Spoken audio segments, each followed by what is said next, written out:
E finalmente Carlo Ancelotti fez a primeira convocação da seleção brasileira. Neymar ficou de fora da lista e alguns jornalistas comentaram sobre a decisão. Aí não convocaram o tal do Batman. O Batman não foi convocado, nem o Coringa, nem o tal de Neymar. O Neymar, ele conversou com o Neymar, achei ótima a posição dele. E a ausência do Neymar acho que é um ponto para ele.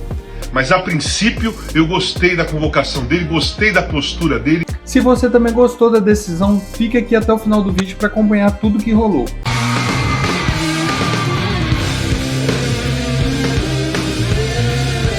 Mas já com a cabeça voltada para a seleção brasileira. Primeira convocação do Ancelotti. Me permitam olhar aqui para dizer que, primeiro, a lista, vejam só a lista qual é. Alisson, Bento e Hugo Souza goleiros, defensores.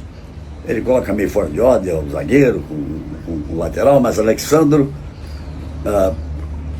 Lucas Beraldo, Carlos Augusto, Danilo, Léo Ortiz, Marquinhos, Wanderson, Wesley, o outro Alex, 9 zagueiros. Meio-campista Andrés Pereira, que retorna, André Santos, Bruno Guimarães, Casimiro, Ederson e Gerson. Vai vendo o número de jogadores que jogam fora e o número pequeno de jogadores que jogam no Brasil. Atacantes, Antony, que volta à seleção, está fazendo um belo papel no Betis da Espanha. Estevão, Gabriel Martinelli, que está muito bem no Arsenal, Matheus Cunha, que também está bem no time dele, Rafinha, Richarlison e Vinícius Júnior. Então até explicou, jogadores como Militão, de quem ele gosta muito, do Rodrigo, estão machucados. O Neymar, ele conversou com o Neymar, achei ótima a posição dele.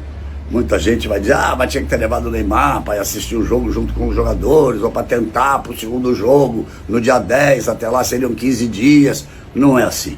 Ele disse claramente, o Neymar é o jogador para a Copa do Mundo, e assim os outros que estão machucados. Mas claro que a visão dele hoje está mais voltada para jogadores europeus.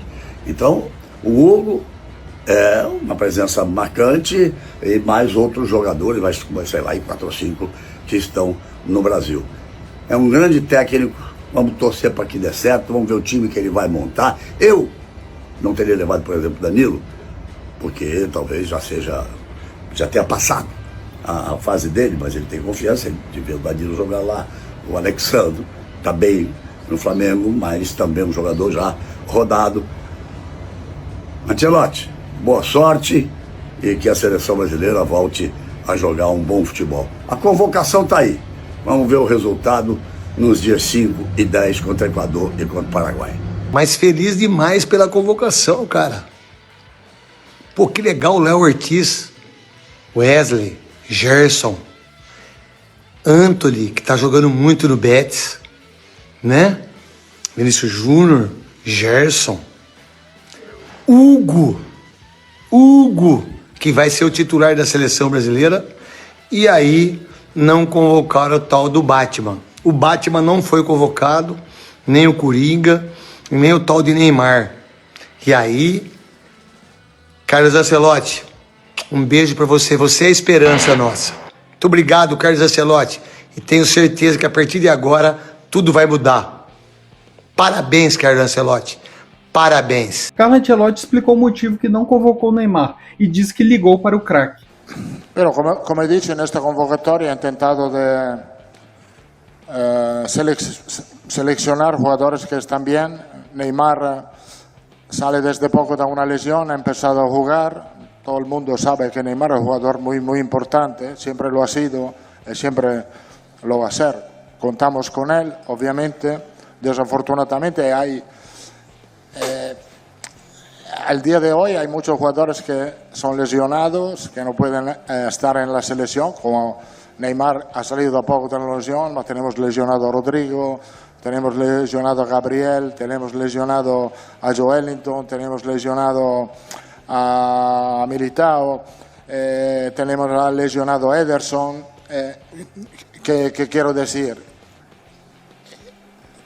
Que Brasil tiene muchísimos jugadores de talento y obviamente en el caso específico de Neymar obviamente contamos con él, el equipo nacional, Brasil cuenta con él a su mejor versión ha vuelto a Brasil para jugar, para preparar bien el Mundial. Y tenemos todo, yo, la CBF, Neymar, el mismo objetivo de ser listo para el Mundial. He hablado con él antes, esta mañana, he hablado con él para explicarle esto. Está totalmente de acuerdo com nós outros, e assim seguimos.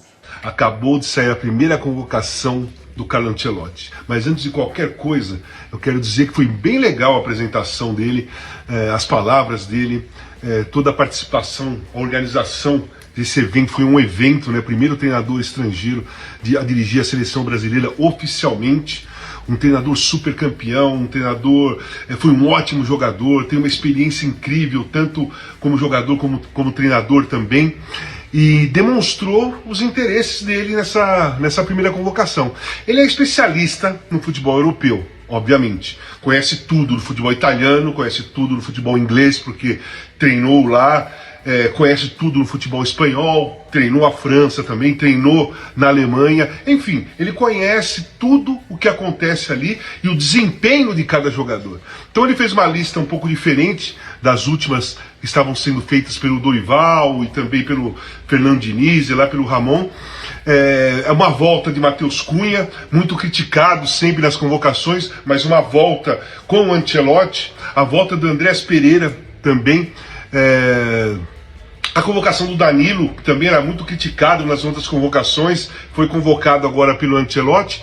E eu gostei do meio-campo, daquele meio-campo, da convocação do meio-campo, muita gente jovem ali, com o Casimiro com mais experiência. O ataque também é muito bom, muita velocidade, muita rapidez, né? Muita técnica. Então eu acho que ele tem na cabeça um time muito dinâmico no meio-campo, com muita intensidade e um ataque muito veloz. Um ataque para sair em contra-ataque, sair em arrancada, com velocidade pelos dois lados, por técnica pelos dois lados. Um Gerson ali que pode ser o cérebro do time. Enfim, é a primeira convocação do Ancelotti.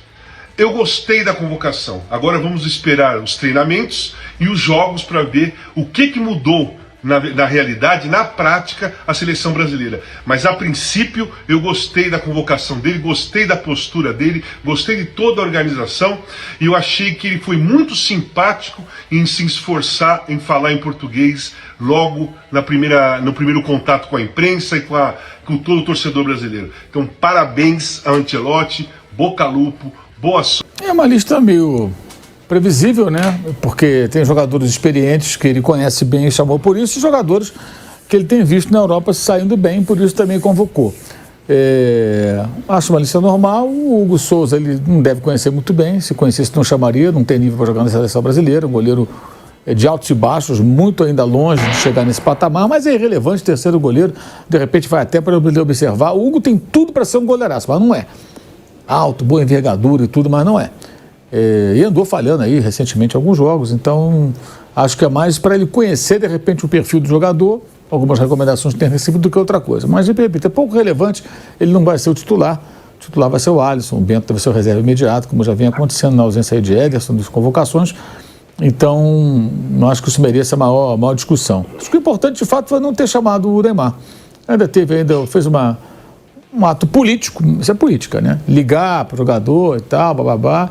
Não tem que dar satisfação para ninguém, mas foi político e acho que ele começou com uma convocação que é boa. Tem jogadores jovens, o Beraldo, por exemplo, que ele trouxe o Andrei, jogadores mais novos, está mesclando os jovens jogadores que estão lá pela Europa, o Wesley, que joga aqui no Brasil, mas que pode ir embora a qualquer momento aí na janela, e gente experiente com que ele possa contar, que eu acho que deve ser a base desse time para jogar no Equador. Caras acostumados à seleção brasileira, acostumados a esse tipo de jogo contra as seleções sul-americanas, que podem até passar para ele muitas informações sobre as peculiaridades dessas partidas. Lembrando que o Equador está à frente do Brasil, embora tenha perdido pontos no tapetão, não lidera a Argentina, mas está à frente do Brasil na classificação, e o Paraguai está aí há 8, 9 jogos sem perder, uma fase muito boa, muito competitiva, já bateu o Brasil, ganhou do Brasil, ganhou da Argentina, empatou com a Colômbia fora de casa quando perdia por 2-0, o Paraguai hoje é um adversário que pode ser difícil lá em Itaquera, na Neoquímica Arena, estágio do Corinthians. Então, acho que ele fez uma convocação bem